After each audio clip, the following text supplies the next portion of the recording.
আসসালামু আলাইকুম। BD medicine 0709 এর পক্ষ থেকে আন্তরিক শুভেচ্ছা। আশা করি সবাই ভালো আছেন। আজ মক্সকুইন 400 ট্যাবলেটের রিভিউ নিয়ে হাজির হয়েছি। আজ আমরা জানব এটি কী কী রোগের কাজ করে, খাওয়ার সঠিক নিয়ম কী, পার্শ্ব প্রতিক্রিয়া কী কী, গর্ভাবস্থায় এবং স্তনদানকালে খাওয়া যাবে কিনা, ওষুধটির বাজার দর কত। মক্সকুইন তৈরি করে থাকে ইনসেপ্টো ফার্মা লিমিটেড। এর জেনেরিক নেম মক্সিফ্লোক্সিন 400 mg। চলুন এর ব্যবহার সম্পর্কে একটু জেনে আসি। এটি মূলত নিউমোনিয়া ও শ্বাসতন্ত্রের সংক্রমণে ব্যবহার করা হয়।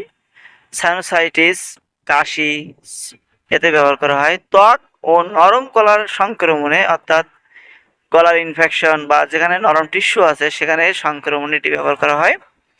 এছাড়া ইন্ট্রা অ্যাবডোমিনাল ইনফেকশনে এবং পেটের জটিল রোগে এটি ব্যবহার করা হয়ে থাকে। প্রতিদিন 400 মিলিগ্রাম করে একবার সেবন করবেন 7 থেকে 10 দিন বা 14 দিন। আপনার ডাক্তার সাহেব রোগের ধরন অনুযায়ী ডোজ কম বেশি করতে পারেন এবং মেয়াদ বাড়াতে পারেন।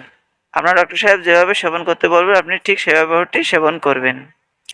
এই ওষুধের কিছু পার্শ্ব প্রতিক্রিয়া আছে, যেমন মাথা ধরা, ডায়রিয়া, বমি, কোষ্ঠকাঠিন্য, পেটে ব্যথা, ঝিমুনি ভাব, নির্ঘুম, কিছু কিছু ক্ষেত্রে শ্বেত রক্তকণিকার অভাব, বুক ধড়ফড় করা, হৃদস্পন্দনের অস্বাভাবিক বৃদ্ধি বা কম, মাথা ঘোরা, টিটিনাস, কানের মধ্যে শব্দ হওয়া বা অন্যরাও শুনতে পায়, মুখ শুষ্ক হওয়া, পাকস্থলী প্রদাহ, ইডিমা, অসুস্থবোধ, রক্তে গ্লুকোজের আধিক্য, ক্ষুধামন্দা, পানি স্বল্পতা, রক্ত স্বল্পতা, পিঠে ব্যথা, সন্ধি, বাত ইত্যাদি হতে পারে।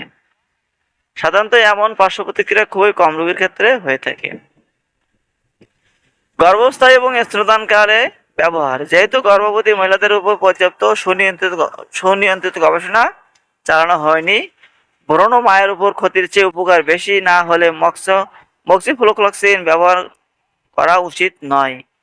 এবং 2026 সালে প্রতি পিস ট্যাবলেটের দাম 40 টাকা। দেখতেই পাচ্ছেন বাজারে সেম ডিজাইনের ওষুধটি পেয়ে যাবেন। যদি ভিডিওটি ভালো লেগে থাকে অবশ্যই লাইক করবেন, শেয়ার করবেন। যদি ভিডিওতে কোনো মন্তব্য থেকে জানার ইচ্ছা থাকে তাহলে কমেন্ট করবেন। সকলকে অসংখ্য ধন্যবাদ ফুল ভিডিও দেখার জন্য।